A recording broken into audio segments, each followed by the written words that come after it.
another tropes video, and this month I'm going to be talking about another one that I really like. Also, I feel like I look a little bald because my bun is so low. Hello Murphy.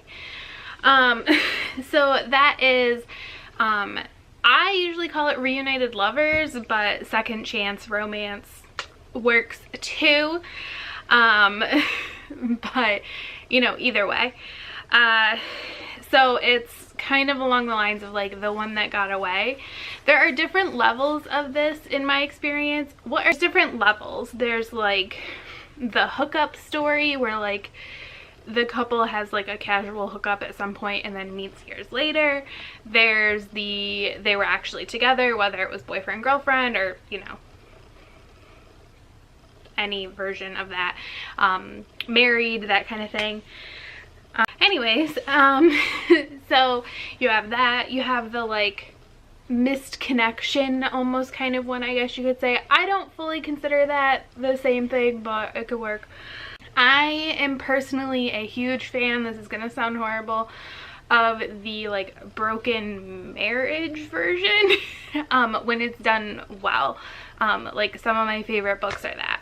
In my experience, a lot of these tend to be very emotional stories, and maybe because I'm drawn more towards like broken marriages, usually there's other things there, so there's a lot of heightened emotion, and that's one of the things I really like about that, if I'm in the mood for it, because these stories usually go beyond like your initial coupling, because you've kind of missed that part of the story, so it lends itself to a deeper look at a romance, and I am all about that. Yeah, I'm just a huge fan of like the building and rebuilding of a really like strong relationship.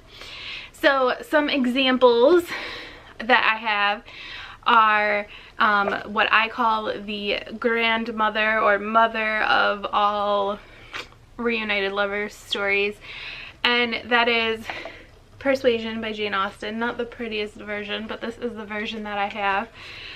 This was like 99 cents or something. So I do want a prettier version, I just can't like settle on one. This is my favorite Austen, just to be like upfront and honest, but is that really a surprise when I like this trope? It's also pretty short, so you know.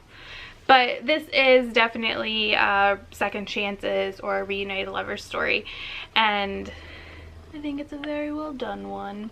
Another one that I really like, and this one is about a marriage that's kind of like broken, and that's The Book of Scandal by Julia London, and it's a historical romance. So the characters don't get divorced because historical, but they do separate for several years. There's like a big reason why they split up, and they have to kind of like reconnect and figure out everything. I just think that this is like the first romance that ever made me cry. Now I feel like I cry all the time, but this was the first one that made me cry, and I really like it, and I think it's a really well done like emotional arc for both the hero and the heroine. Oh, Murphy likes it too. And then one that I actually just finished, which actually reminds me a lot of that, is The Day of the Duchess by Sarah McLean. It's kind of a similar story. I think this one isn't quite as well done, but it's still a good example. And then I don't have a physical copy, unfortunately, but Rookie Move by Serena Bowen. It's the first book in her Brooklyn Bruisers series, so it's a contemporary, oops, sorry Murphy. It's a contemporary hockey story. Hockey romance. I think that's a really good version as well. It's like a high school couple that split up and then they reconnect after college. I think stories like that are nice too, because sometimes I think high school or YA romances can feel a little unrealistic for like the real world, and it's been a long time since I've seen another teen movie, but that's one of the things I liked about it. Oh, are we climbing now? Is like that it acknowledged that. So I like this idea where characters can like grow separately and then come back together.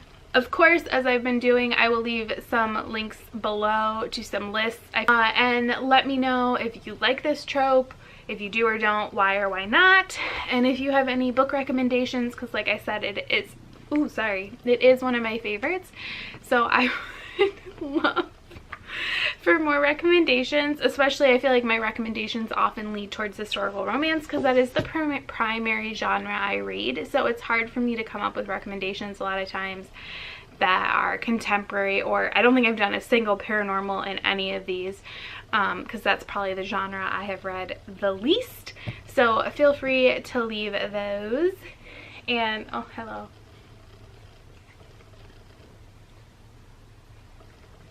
And I will see you later. Bye.